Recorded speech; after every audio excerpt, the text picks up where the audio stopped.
اکرم صلی اللہ علیہ وآلہ وسلم تشریف فرما تھے اور صحابہ کرام رضوان اللہ علیہم اجمعین بھی آپ کے ارد گرد بیٹھے ہوئے تھے۔ نبی اکرم صلی اللہ علیہ وآلہ وسلم نے فرمایا کہ اللہ تعالیٰ نے مجھ پر بڑے بڑے احسانات کیے جو مجھ سے پہلے کسی نبی پر نہیں کیے۔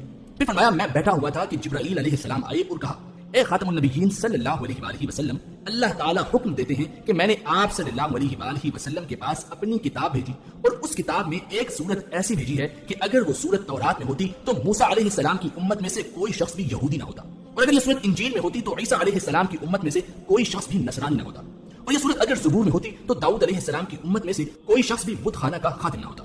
یہ سورت اللہ نے قرآن میں اس لیے اتاری کہ آپ کے امتی اس سورت کی تلاوت کی برکت سے قیامت کے روز دوزخ کے عذاب سے اور قیامت کی ہولناکیوں سے بچ جائیں۔ جبرائیل علیہ السلام نے مزید فرمایا اے خاتم النبیین صلی اللہ علیہ وآلہ وسلم، اس خدا کی قسم جس نے آپ کو تمام کائنات کے لیے برحق نبی بنا کر بھیجا ہے، اگر دھوئے زمین کے تمام سمندر سیاہی بن جائیں اور تمام عالم کے درخت قلم بن جائیں اور 7 آسمان 7 زمینیں کاغذ بن جائیں، پھر بھی ابتدائے عالم سے قیامت تک لکھتے رہنے کے باوجود اس سورت کی فضیلتیں نہیں لکھی جا سکتی۔ دوستو وہ سورت سورہ فاتحہ ہے۔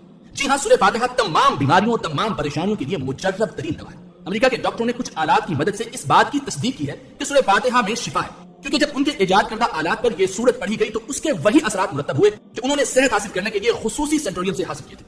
گویا سورہ فاتحہ کی تلاوت کا وہی اثر ہوا جو ایک مریض پر ان کے سینٹوریم میں جانے سے ہوتا۔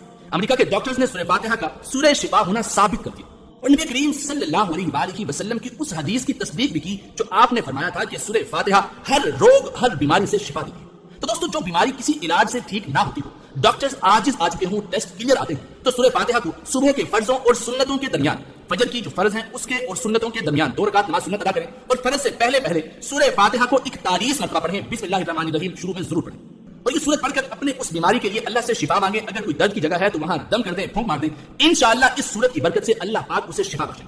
یا پھر دوسرا طریقہ یہ ہے کہ نماز فجر کی سنتوں اور فرضوں کے درمیان 41 بار ہی پڑھنی ہے، لیکن ترتیب یہ ہو کہ بسم اللہ الرحمن الرحیم کی میم کو الف کے ساتھ ملائیں، یعنی بسم اللہ الرحمن الرحیم الحمدللہ رب العالمین، اس طرح ملا کر پڑھیں اور اول و آخر 7 بار درود ابراہیمی پڑھیں۔ اگر کسی سخت مجبوری کی وجہ سے نماز فجر کی سنتوں اور فرضوں کے درمیان یہ عمل چھوٹ گیا ہو، وقت کی قلت کی وجہ سے یا ٹائم نہ ہونے کی وجہ سے، تو پھر یہ عمل نماز فجر کے بعد ضرور پورا کریں، اور جو نماز فجر کے بعد پڑھنا ہے اسے بھی ضرور پڑھیں، لیکن یہ مجبوری میں چھوٹے جان بوجھ کر بالکل نہ چھوڑیں۔ جان بوجھ کر چھوڑنے سے عمل کے فائدے سے محروم رہیں۔ یہ تو تھا فجر کی سنتوں اور فرض کے درمیان کا عمل۔ اب فجر کی نماز کے بعد کا عمل وہ یہ عمل ہے کہ نماز فجر کے فوراً بعد سورج نکلنے سے پہلے 70 بار سورہ فاتحہ بالکل اسی ترتیب کے مطابق کہ بسم اللہ الرحمن الرحیم الحمدللہ رب العالمین، یہ اس طرح پڑھیں۔ یہ نماز فجر کے بعد سورج نکلنے سے پہلے 70 مرتبہ پڑھیں، اور اول و آخر 7 مرتبہ درود پاک پڑھیں، اور اسی ترتیب سے 70 بار نماز عشاء کے بعد پڑھیں۔ یہ تینوں عمل اکٹھے یعنی ایک دن میں کرنے، یہ نہیں کہ ایک کر لیا دوسرا نہیں کیا، بلکہ آپ تینوں عمل فجر کی سنتوں کے بعد، فجر کی نماز کے بعد، عشاء کی نماز کے بعد، یہ 3 عمل کریں، اٹھتے بیٹھتے نہایت کثرت سے، ہر لمحہ ہر ساتھ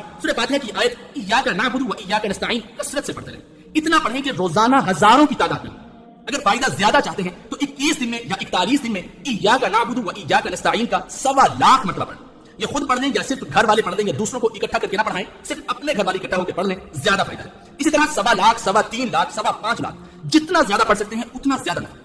دوستو عمل پڑھتے ہوئے خالص اللہ تعالیٰ کی طرف رجوع، دھیان، توجہ اور بھکاری بن کر کریں، کامل یقین کے ساتھ کہ اللہ ضرور میری مشکل حل فرمائیں گے۔ اپنی مشکلات کا تصور کرتے ہوئے عمل کریں، 40 دن تک کر لیں، حد 90 دن تک کر لیں۔ اگر زندگی بھر کا معمول بنا لیں تو پھر حیرت انگیز مشاہدات نصیب ہوں۔ خواتین مجبوری کے دن بعد میں پورے کریں۔ دوستو اس عمل کے ساتھ ایک اور عمل بتاتا چلوں، وہ عمل بھی جمیع مشکلات اور کامیابیوں کے لیے آزمودہ اور مجرب ترین عمل۔ جب ہر قسم کی ظاہری تدابیر کارگر نہ ہو رہی ہوں، آپ محنتیں مشقتیں کر کر کے تھک چکے ہوں، پھر اس عمل کا کمال دیکھیں۔ وہ عمل کسی بھی دن یا رات میں توجہ، دھیان، خشوع و خضوع سے 2 رکعت نماز نفل، جیسے کہ عام نفل پڑھتے ہیں، یعنی سورہ فاتحہ کے بعد کوئی سورت ملا لیں۔ اگر آسانی ہو اور یاد ہو تو سورہ یاسین ہر رکعت میں پڑھ لیں، یعنی پہلی رکعت میں بھی اور دوسری رکعت میں بھی، اور سلام پھیرنے کے بعد اسی جگہ بیٹھے ہوئے اول و آخر درود ابراہیمی 3 بار، اور درمیان میں سورہ یاسین 3 بار پڑھیں۔ پھر بھکاری بن کر اللہ سے دعا کریں، پڑھتے ہوئے خالص اللہ کی طرف دھیان اور توجہ۔